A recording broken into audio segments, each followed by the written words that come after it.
Witam widzów w nowym roku. Tematem dzisiejszej publikacji jest książka Potęga teraźniejszości. Publikacja składa się z wywiadu z autorem książki Eckhartem Tollem oraz z 10-minutowej kompilacji fragmentów z pierwszego i drugiego rozdziału książki, którymi mam nadzieję zachęcić Was do całej lektury. W opublikowanym na YouTubie audiobooku każdemu rozdziałowi towarzyszy w tle dźwięk jednej z częstotliwości solfeżowych.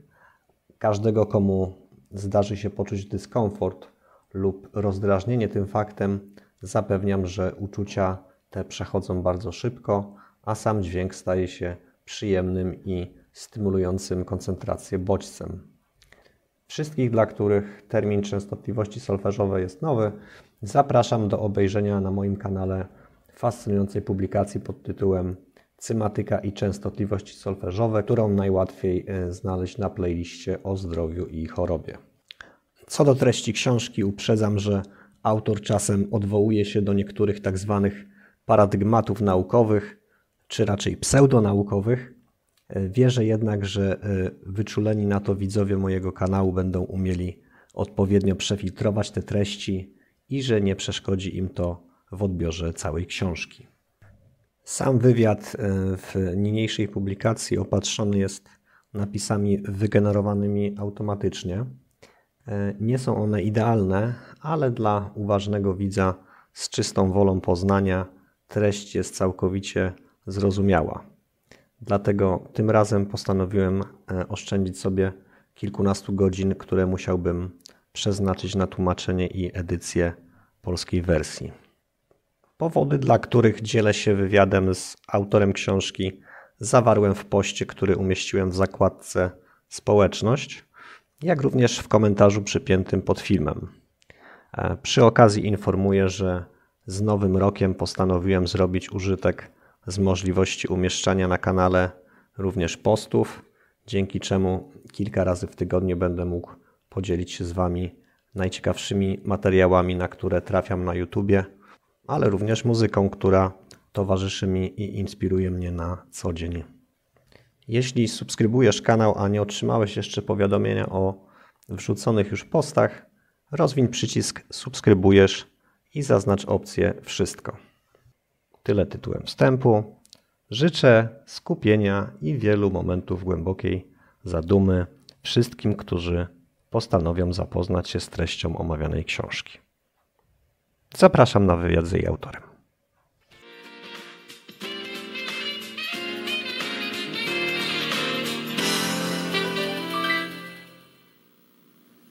Hello, welcome to Contact. I'm Nina Rhodes, and today we are truly privileged to have as our guest Mr. Eckhart Tolle, who has written a wonderful book called The Power of Now, A Guide to Spiritual Enlightenment. And I want to meet him immediately because this book is so fascinating and gives us all the information we really need to know about living life to its fullest. Welcome, Eckhart. Thank you. I have read the book, and I cannot tell you how important it has been to my life. And I know that this was an incredible journey that took you to writing this wonderful book. So would you kindly enlighten us as to what your journey was? Well, it kind of goes back to my early 20s. I'll just briefly tell you a psychological transformation that I went through at that time, virtually an overnight transformation. I had just been awarded a scholarship, research scholarship for Cambridge University, so I'd been doing quite well on an external level. Everybody considered that my life was successful. But inside, I was suffering from very deep depressions and continuous states of anxiety. And I had been suffering from that for years. So I was actually miserably unhappy, while everybody else around me thought that I was a very successful person. So there was one night when I reached a kind of depth of a depression, and a thought kept reoccurring in my mind that I can't live with myself any longer. The pain of this dreadful unhappiness is too much. I can't take it anymore. I can't live with myself any longer. And that sentence became a trigger for a transformation. I cannot live with myself any longer. And suddenly I thought, what does this mean? who is the I and who is the self that I cannot live with. There was a kind of separation that occurred at that moment. I separated myself, my sense of identity separated from the unhappy, depressed, and anxious person, and suddenly there was me here observing that unhappy self. So there was a disidentification, and I thought, how is that possible? I can now observe the unhappiness as if it were in me, but not essentially me. So that was, I described that in a little bit more detail in the book. When I woke up the next morning, I was in a state of very deep peace, and that lasted for several months, and it never really left me, but that deeply blissful state lasted for several months, and I didn't know what had happened to me. How is it possible that from one day being a very anxious person, I could suddenly become transformed into a deeply peaceful person? And it was only years later that I understood what actually had happened to me at that time. So in a way... What was it? It's a realization that the suffering me is ultimately a fiction of the mind. I had created a mental fiction that I believed in and identified with. You could call it the ego. And through the pressure of suffering, I separated from that fiction. And when I separated from that fiction, it collapsed as if a plug had been pulled out of an inflatable toy, because it ultimately wasn't real. I realized then that the suffering self wasn't ultimately real. It was a fiction. And in a way, that's also the basis of the book. And when I later started to work with people, very often people came to me who were in some kind of suffering, some form of pain. And what I'm trying to convey and teach is that it is possible to live free of suffering, to go beyond suffering. Well, what the expression that I'm really fond of is, instead of saying I am upset, because the I am is self, Yes. saying I'm having an upset. Yes. Or I am angry. You know, I'm experiencing anger. Of course, you wouldn't say that, I'm experiencing anger, but to say I am upset or I am sick, you know, Yes. is really sort of embedding that That's into right. yourself, where you say, you know, I'm having an upset. Well, if you have something, you can give it away.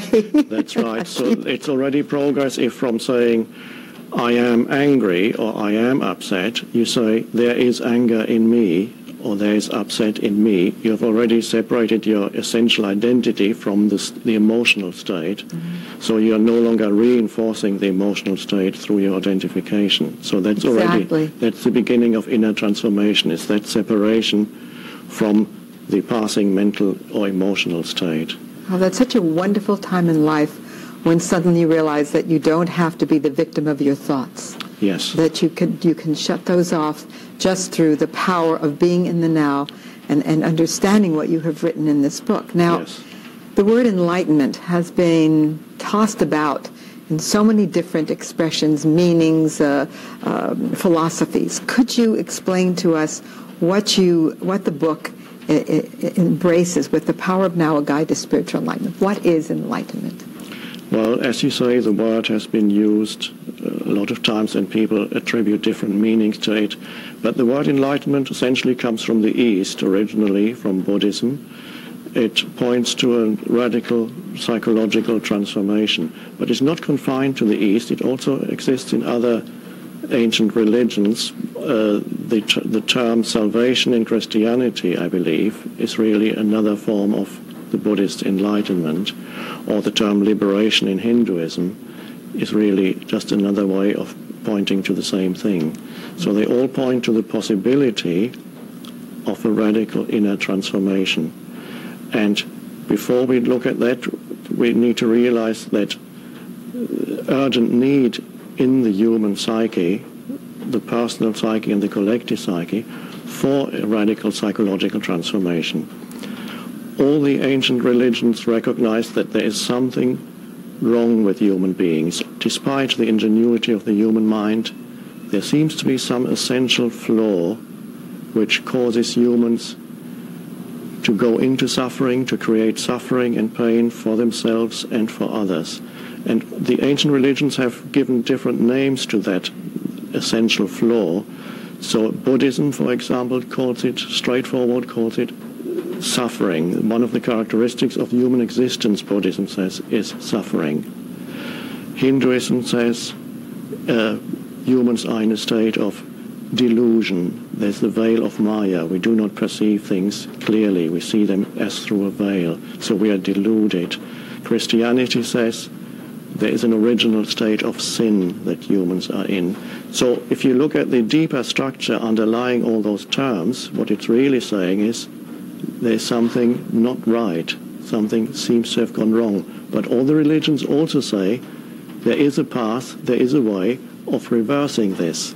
So there's the bad news, which all religions agree on, and there's the good news, which also all religions agree on. And do they agree in the process that it would take to create this so-called enlightenment? Because we do live, and I know this just in everyday life, people live in a state of victimhood. Yes. Essentially, yes, the process is the same. Sometimes the names and the terminology differs, but the essential process is the same. And really what it starts with is to disidentify from the thinking mind. Now, this for some people may be a new thing, because most people are totally identified with their thought processes. So they are kind of trapped in their mind, and most people never or almost never experience a gap in the stream of mind. So the mind is like a river that pulls you along, and another way of describing it is to say that it's almost as if somebody had built a noise machine into your head. It would be a fiendish thing to do. Imagine some demon builds a noise machine into your head, and it doesn't have a switch off button. Oh, it's so true. It's that constant inner dialogue that you feel that, well, you know, can I quiet my mind? And the native cultures have a saying that it's a trickster. The trickster keeps trying to trick you into these negative thinking patterns, and there are ways to quiet the mind and be still. And people feel, I think, even if there's a lull in the conversation, people feel they must fill it immediately because the thoughts are going so quickly. That's right. That's right. So there is a way, and in a way the first step is to stand back inside yourself, take one step back and observe what the mind does. So you become the observer of your mind. That's a very essential step. And then you'll find that there are certain patterns that occur again and again, thought patterns, often negative ones. They're like old gramophone records that perhaps have been playing in your mind for years. So you take a step back and say, oh, there's my mind. There, I can observe the thoughts that go through my mind. So your sense of identity shifts from being the thought to being the observer of your thoughts, sometimes called the witness. So you are witnessing all the thoughts that go through your mind. And that's a very essential shift in identity. In a way you withdraw more deeply into yourself from where you observe the flow of mind, the flow of thinking. Now, in the flow of mind and witnessing your thoughts, is this without judgment, without editing it, saying, oh, I don't want to think that, or whatever? So it's done without judgment and without editing what the thought flow is. That's a very good point, because the moment you judge what you're observing, that's the mind again. Yes. So it's only when you're free of judgment and you're almost like a mirror that just shows you what the mind is doing. You're not taking any position and say, I like that or I don't like that. You allow the thoughts to be. But if you allow the thoughts to be, they lose their energy because you're no longer feeding them energy through your identification. It's when you're totally identified that all the thoughts actually feed on you, on your life energy. Yes. And you then find that a lot of your thinking is actually completely useless. It's true, especially in the middle of the night when you're solving every single problem in the world in your mind, and you wake up in the morning and certainly it wasn't that bad, and you're not solving it anyway by tragedizing. And in fact, it was creating problems rather than solving. Exactly, like sleeplessness, tiredness for the next day's productivity. That's right. So that's the first step. Now the next step is to consciously, occasionally, create little gaps in the stream of mind. That can start with a simple thing like taking one conscious breath. Just taking one conscious breath. Well, conscious breath means you're focusing your attention on the breathing. You observe how the air flows into your body and out of your body. Now, by doing that, you take attention away from thinking, because you're now observing the breath directly. It flows in and out. And during that time, which may only be 10 seconds, the mind is still. You've taken consciousness by choice. You've taken consciousness away from the mind and put it onto your breathing. So you've created a little gap in the stream of mind. And in that gap, there's the dimension of inner stillness. And that's a wonderfully liberating thing. Suddenly, stillness. And in that stillness, if you go more deeply into it, there's also a very subtle joy. There's even love. There's a presence. It's kind of finding a deeper you, a deeper sense of self than the mind that you find in that stillness. And this is just one example, is you take a conscious breath. And use moments when the gap occurs naturally. For some people, it happens when they go out into nature.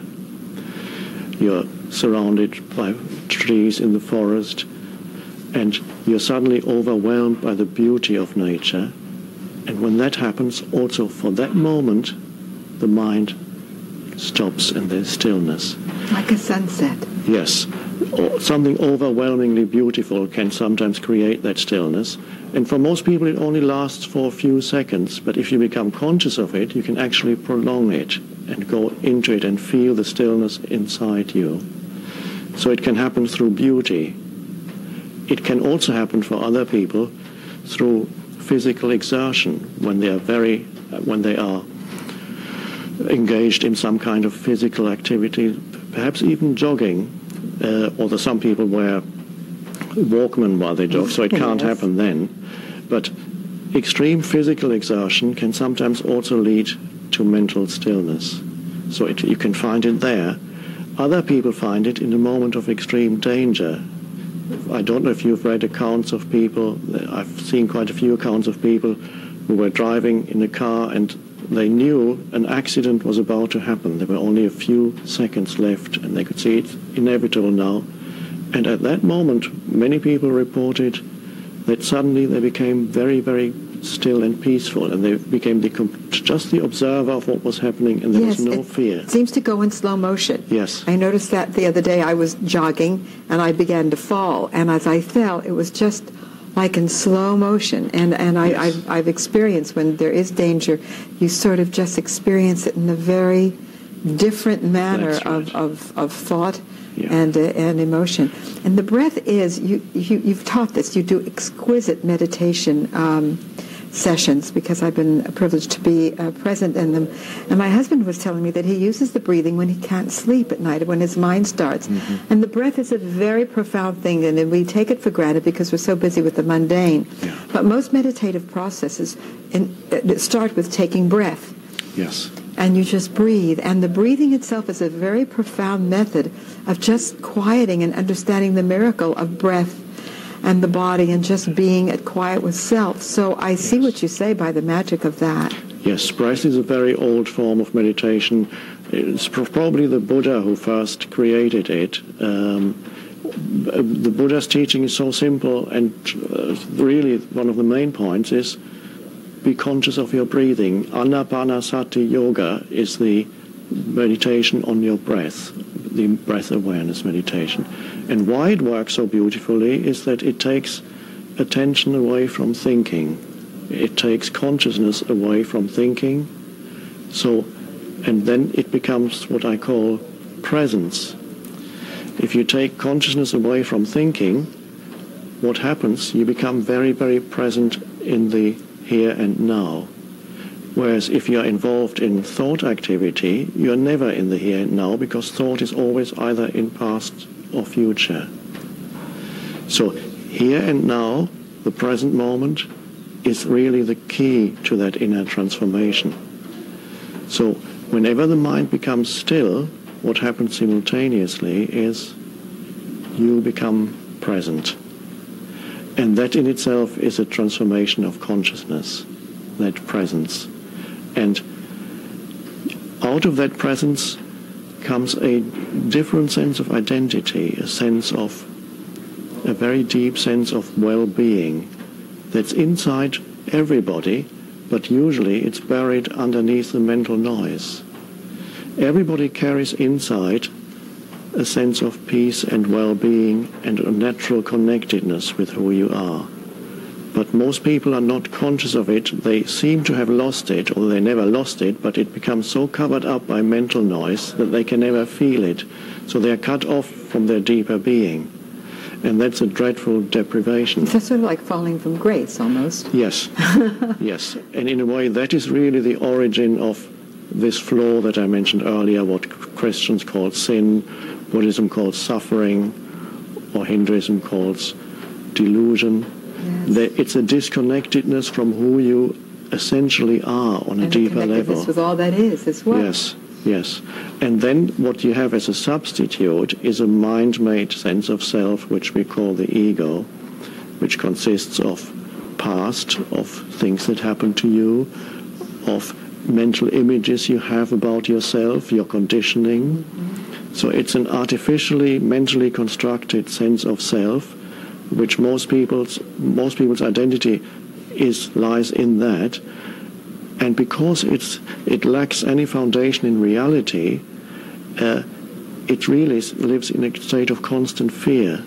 Yes, you mentioned something that was so profound, and that is most of us either live in the past of, oh, this happened to me, living in the victimhood of whatever happened in the past, and living their life on, well, this happened to me before, so I better be careful, yeah. Or worrying about the future. They're either reminiscing in a depressive way about the past, or yes. Anxietous about the future. Yes. So the now is totally lost for them for the pleasure of just the presence. That's right. And I know that you must have something to say to the people that is sort of an ending to this. Well, I would say make the present moment your friend, not your enemy. Be friendly with it, and then you will see how life becomes friendly towards you, because the present moment is life. If you make friends with the present moment and always say yes to whatever is, life becomes friendly towards you, because life always shows you the face that you show it. It's always a mirror. Yes, and indeed it is. Yeah. And I look at your face, and I must tell you, I see such a great deal of peace and such a great deal of joy, and I am so pleased that you came to write this book and teach us of the power of living in the now, and indeed it is a very enlightening process, and I find myself using it all the time, and it helps with creativity and productivity in life and truly celebrating your celebrations. Yes. And so, thank you for coming. Thank you. And thank you for watching Contact. I'm Nina Rhodes. Until the next time, please, take care. Treść wykładu nie została zaczerpnięta ze źródeł zewnętrznych, lecz z jedynego prawdziwego źródła, które mieści się w ludzkim wnętrzu. Nie ma w niej więc żadnych teorii ani spekulacji. Mówię na podstawie wewnętrznego doświadczenia, a jeśli chwilami przemawiam z naciskiem, to tylko po to, żeby przebić się przez grube warstwy oporu, jaki stawia umysł, i dotrzeć do tego miejsca w tobie, w którym już dawno wiesz to wszystko równie dobrze jak ja. Do miejsca, w którym słysząc prawdę, natychmiast ją się rozpoznaje. Człowiek wpada wtedy w uniesienie i nagle żyje mocniej niż przedtem, jak gdyby coś w nim mówiło: tak, wiem, że to prawda. Oświecenie. Co to takiego? Pewien żebrak od ponad 30 lat siedział przy drodze, aż tu któregoś dnia nadszedł jakiś nieznajomy. Ma pan trochę drobnych? Wymamrotał żebrak, machinalnie wyciągając rękę, w której trzymał starą czapkę do bejsbolu. Nie mam niczego, co mógłbym ci dać, odparł przechodzień. A po chwili spytał, ale na czym ty właściwie siedzisz? Och, to tylko stara skrzynka, odpowiedział żebrak. Siedzę na niej, odkąd pamiętam. A zajrzałeś kiedyś do środka? Zapytał nieznajomy. Nie, odrzekł żebrak. Po co miałbym zaglądać? Tam nic nie ma. Może jednak zajrzyj, powiedział przechodzień. Żebrak zdołał podważyć wieko. Ze zdumieniem, niedowierzaniem i uniesieniem stwierdził, że skrzynka jest pełna złota. Jestem właśnie tym nieznajomym, który nie ma ci nic do ofiarowania i radzi sprawdzić, co jest w środku. Nie w żadnej skrzynce, tak jak w przypowieści, lecz jeszcze bliżej, w tobie samym. Ale przecież ja nie jestem żebrakiem, odpowiesz. Ci, którzy nie odnaleźli swojego prawdziwego bogactwa, czyli promiennej radości istnienia, wraz z towarzyszącym jej głębokim, niewzruszonym spokojem są żebrakami, nawet jeśli opływają we wszelkie materialne dostatki. W świecie zewnętrznym rozglądają się za ochłapami przyjemności, spełnienia, potwierdzenia swoich racji, szukają bezpieczeństwa lub miłości, a tymczasem we własnym wnętrzu noszą skarb, który nie tylko zawiera w sobie komplet wymienionych dóbr, lecz jest nieskończenie cenniejszy niż wszystko, co świat ma do zaofiarowania.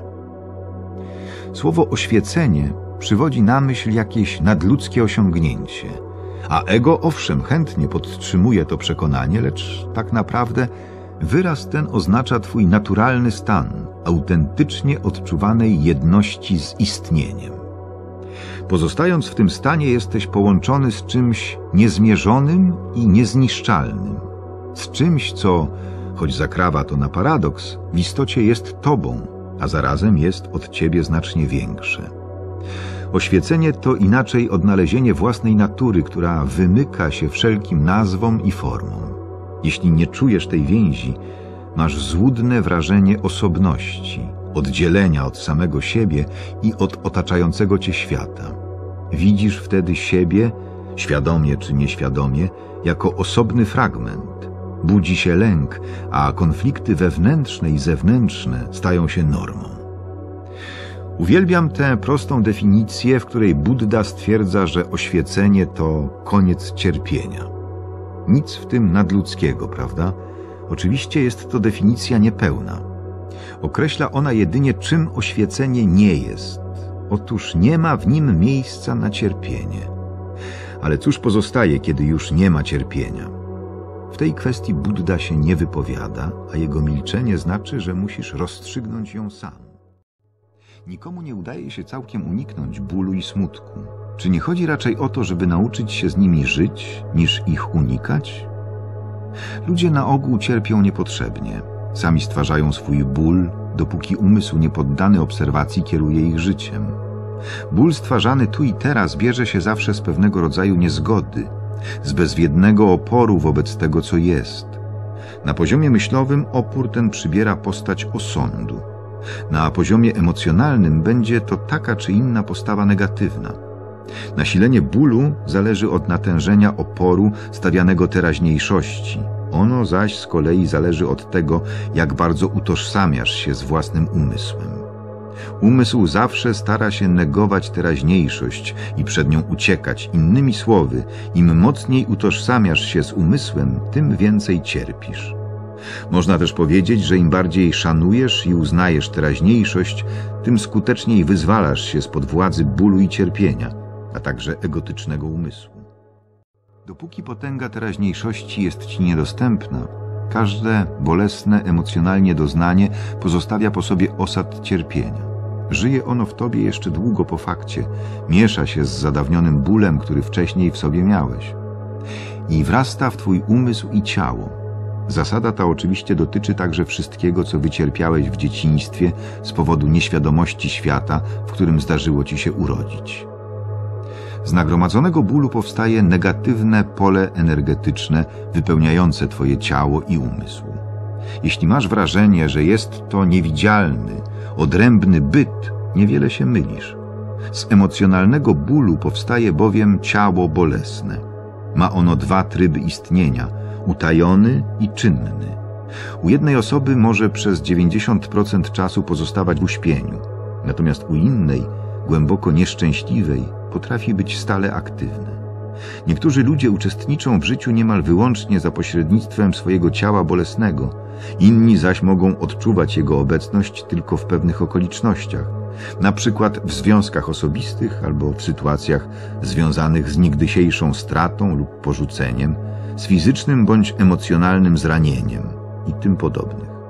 Ciało bolesne może dać znać o sobie pod wpływem jakiegokolwiek bodźca, zwłaszcza gdy uruchamia on echa jakiejś dawnej, bolesnej prawidłowości. Kiedy gotowe jest zbudzić się ze snu, wystarczy myśl czy też niewinna uwaga kogoś z najbliższego otoczenia, żeby je uruchomić. Z chwilą, gdy ciało bolesne przejmie władzę nad tobą, twój apetyt na ból wzrośnie. Staniesz się ofiarą lub oprawcą. Zechcesz zadawać cierpienie albo cierpieć. Jedno drugiego zresztą nie wyklucza. Tak naprawdę niewielka to różnica. Oczywiście nie jesteś tego świadom i będziesz twierdził z zapałem, że wcale bólu nie pragniesz. Ale jeśli uważniej się przyjrzysz, zobaczysz, że twoje myślenie i zachowanie podporządkowane są temu, aby ból nie ustawał, zarówno twój własny, jak i cudzy. Gdybyś był tego świadom, cały ten schemat by się rozsypał, bo trzeba być obłąkanym, żeby pragnąć bólu, a nikt nie jest obłąkany świadomie. Nieustannie podtrzymywana uwaga przecina łączność między ciałem bolesnym a twoimi procesami myślowymi i powoduje przemianę. Ból, rzec by można, staje się paliwem podsycającym płomień świadomości, który dzięki temu jeszcze bardziej jaśnieje. To właśnie jest ezoteryczny sens pradawnej sztuki alchemii, przeistoczenie metalu nieszlachetnego w złoto, czyli cierpienia w świadomość. Wewnętrzne rozdarcie zostaje uleczone, a ty znów zrastasz się w jedną całość. Masz odtąd uważać, żeby nie przysparzać już bólu. Przypomnę pokrótce, jak przebiega cały ten proces. Najpierw skup uwagę na tym, co w sobie czujesz. Zrozum, że uczucie to jest ciałem bolesnym. Pogódź się z jego obecnością, nie myśl o nim. Nie pozwól, żeby czucie ustąpiło miejsca myśleniu. Nie osądzaj ani nie analizuj. Nie twórz sobie z tego tożsamości. Bądź tu i teraz, wytrwale obserwuj to, co się w tobie dzieje. Uświadom sobie nie tylko obecność emocjonalnego bólu, lecz i obserwatora, milczącego świadka. Na tym właśnie zasadza się potęga bieżącej chwili, potęga twojej świadomej obecności. Sam zobacz, co się dalej stanie. U wielu kobiet ciało bolesne budzi się zwłaszcza w okresie poprzedzającym miesiączkę. W późniejszych partiach książki dokładniej omówię to zjawisko i jego przyczyny. Na razie powiem tylko tyle.